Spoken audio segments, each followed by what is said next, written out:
And the reactions to this death, this crime of opportunity, this blunt force trauma to the head, this killing of Laken Riley has been intense and justifiably so.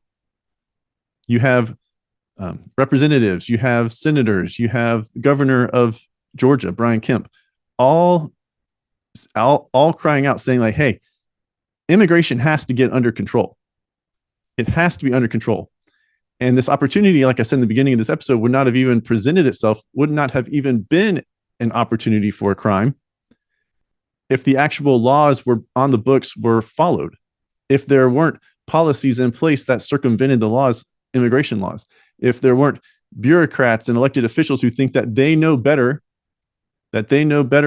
for this country and have sanctuary city status and then don't even want to work with federal authorities to get someone who is here illegally that has committed crimes. We can have a separate conversation for people who are here illegally, that are gainfully employed, that are paying taxes, that aren't just living off of the welfare state in our country. That can be a totally different conversation, right? But once you are here illegally and then you go ahead and you break the law a second time, you should be out. Because what are you bringing to America? What is your contribution to American society?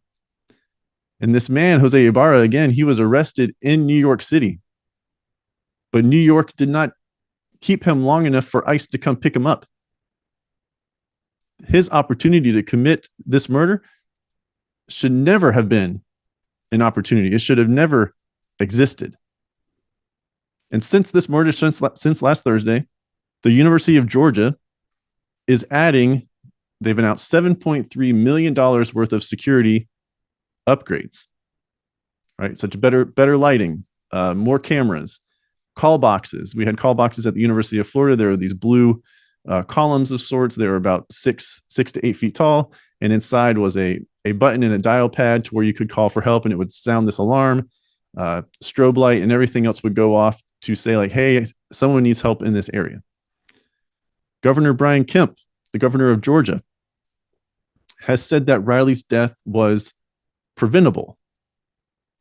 Correct. It was preventable. It was preventable until the idiots in charge decided that they know best.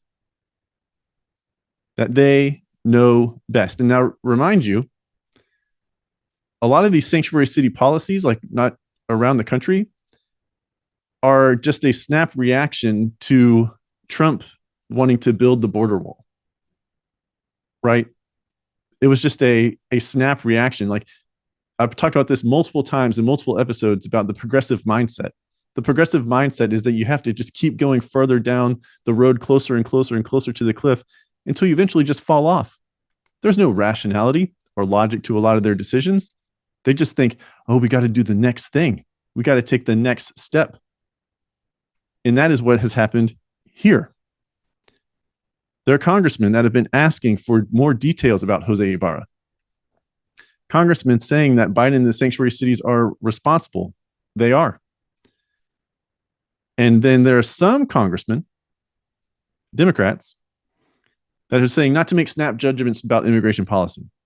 Now, yeah, I just talked about how they've already made snap judgments regarding immigration policy by instituting these sanctuary city laws.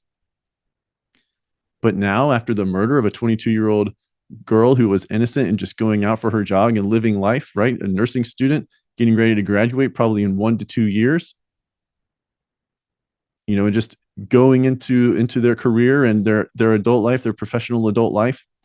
Her life is just taken because someone who was not supposed to be here was here and had the opportunity to do so. But now we're not supposed to make any immigration policy changes. But why would that be? Why would that be? And the White House, they pick and choose when they want to pipe up and how quickly they want to pipe up. This happened on a Thursday. They didn't say anything Friday. They finally came out on Monday and said this, quote, "We would like to extend our deepest condolences to the family and loved ones of Laken Hope Riley.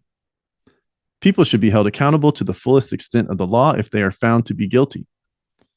Given this is an active case, we would have to refer you to state law enforcement and ICE. That's it. That's all they said. Now, mind you, they say plenty of things when it's to the benefit politically for them, but this is not to their benefit. So what are they doing? Go to ICE, go to state law enforcement. Don't look at us. Don't look at us. But you know what ICE is saying, and rightfully so? They're saying, hey, we tried to get him. When he broke the law in New York and endangered the child and was driving, with an unregistered vehicle and without a license and everything else, we tried to detain him. But New York City chose not to work with us. And you may have noticed in that White House response, there was no mention of Jose Ibarra. No mention that the person who was being accused of committing this crime at the time of their statement on Monday is Jose Ibarra, who is an illegal immigrant.